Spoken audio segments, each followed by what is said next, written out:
Welcome back to another anime-only deep dive into Lord of Mysteries. Every week, this series finds a new way to pull us deeper. Episode 11 might be the darkest turn yet. Klein and Dunn finally confront Madame Sharon, and while her defeat should have felt like a victory, the price was far too high. Sharon's abilities push the Nighthawks to their breaking point, and the cliffhanger left us staring at Dunn Smith in a way none of us wanted to imagine. This episode wasn't just another fight of the week, it was the moment Lord of Mysteries made it clear that the tension isn't going away. The story feels heavier, consequences sharper, and the world itself is starting to reveal layers we didn't see coming. In today's video, I'll be going through what made this episode stand out, from the sheer intensity of Sharon's presence to the way the anime captured the weight of every choice. Then we'll dive into some of the subtle details that have been lingering since the earliest episodes, details that might just reshape how we think about everything happening in Tengen. And as always, this will all build towards some anime-only theories about where these threads could lead, so make sure to stick around until the end of the video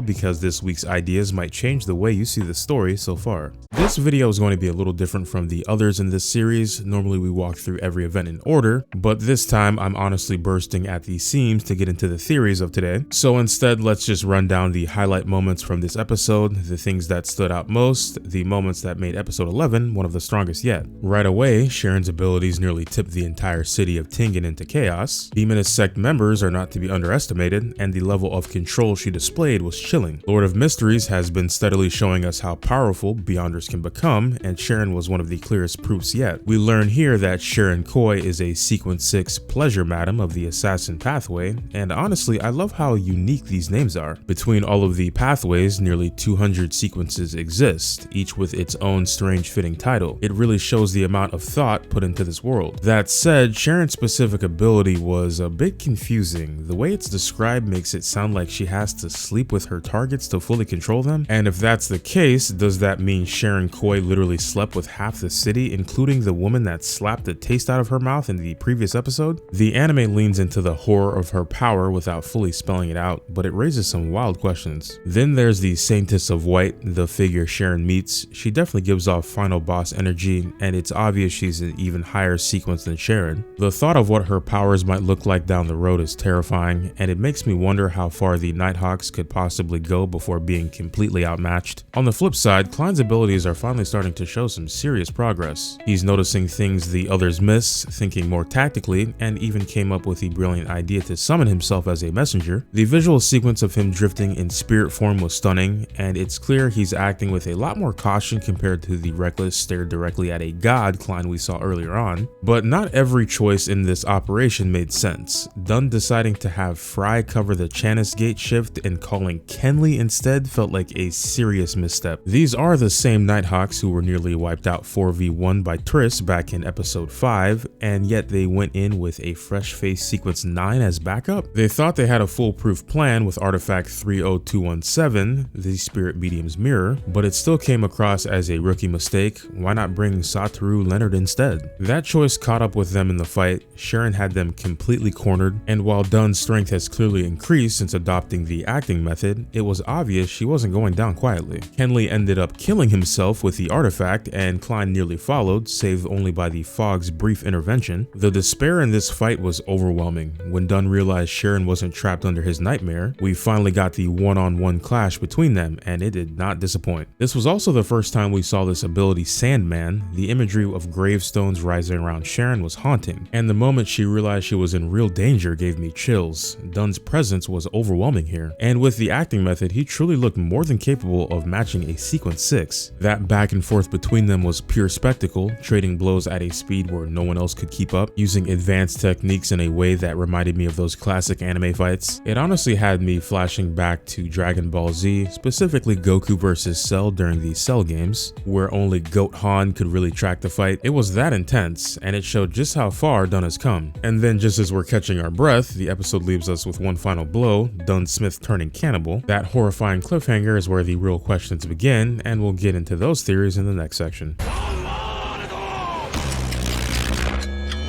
Hey there, looks like you've been caught in Dio Stan the World. While time's frozen, don't forget to leave a like, drop a comment, and subscribe so you never miss any future content.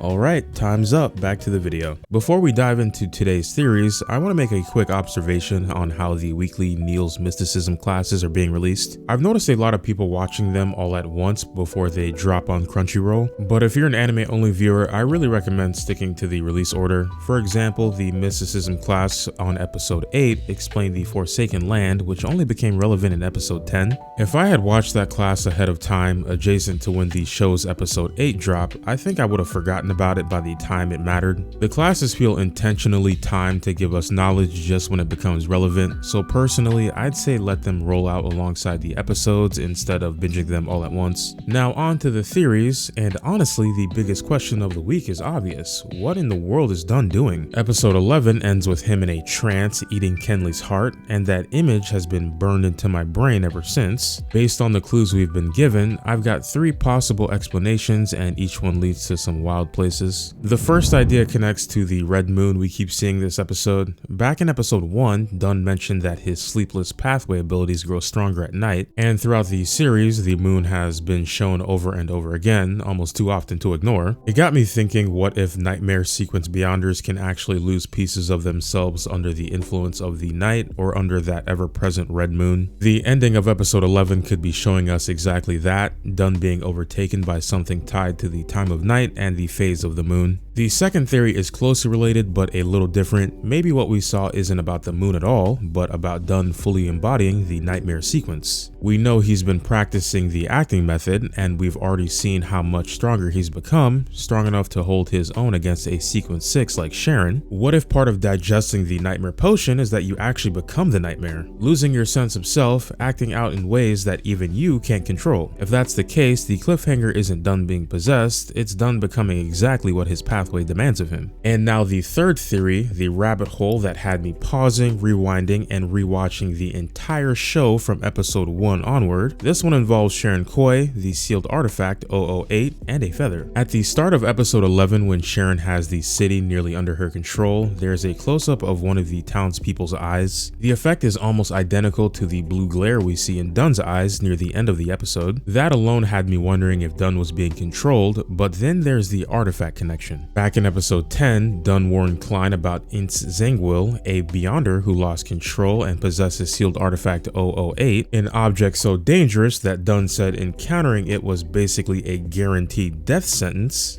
008 looks like an ordinary quill, and in the middle of episode 11, there's a lingering shot, nearly 10 full seconds of a quill-like feather floating down right near Sharon's residence. That single detail sent me spiraling. I know I've seen this feather before, but it didn't mean anything until now. We receive the explanation, and in the very next episode, the camera holds onto it for so long, there's no way it's meaningless. So I rewatched the entire series, this time in dub so the voices would feel fresh, and I started hunting for every appearance of this feather. Here's what I found. In reverse order, we see one at the start of episode 7, another in episode 6 when Azek discovers his son in the tomb. A feather flashes across the screen for just 2.5 seconds. Before that, episode 5 in the underground market while Klein is tailing Triss. And the most damning one of all the way back in episode 2, there's not just a feather, but a scene where 2 men seemingly go berserk after the feather burst apart. Now think about that. If this is all tied to artifact 008, then have the Nighthawks been watched and maybe manipulated by Ince Zangwill since episode 2? Did Harv go berserk in episode 8 because he came into contact with this quill? Have we been seeing the influence of this artifact the whole time without realizing it? I can't stop second guessing everything. These moments have been there for months, but only now do they click into place. And here's where the rewatch cracked things open even further. What in the hell is Leonard? Go back to episode 2 and watch closely. His shadow morphs unnaturally in one scene, something I completely missed before. That moment is clearly a sign that Leonard is hiding something, maybe even that he isn't who we think he is at all. On top of that, in the dub, his voice sounds eerily like Roselle's, which has me wondering, could Leonard be connected to Roselle in some way? A descendant, maybe someone carrying his bloodline? The main reason I think this is due to him knowing about the acting method. Klein stumbled into it while reading Roselle's diary notes that old Neil had. What if Leonard deciphered it long before Klein and had just been keeping it to himself. This line of thoughts had me feeling like Squidward in the scene where he thinks he's traveled to the future. My head was spinning, my theories branching in every direction, and that's really the beauty of Lord of Mysteries. Every time it gives us an answer, it opens up 10 more questions. Before I get into my final thoughts on this episode, I want to give a huge shout out to one of our community moderators, McSeely. This absolute legend single-handedly cleaned up nearly all of the comments across every single Lord of the Mysteries video on this channel, and did it before I even had anyone else modded up. So once again, a massive thank you to McSeely for holding it down and making this space better for everyone. On that note, we are still looking for maybe 2 or 3 more mods. I should have been a little clearer last time. If that was your first video commenting, then you probably weren't eligible just yet. I'm mainly looking for people who've been around since the start and who also want to help keep the fun police in check.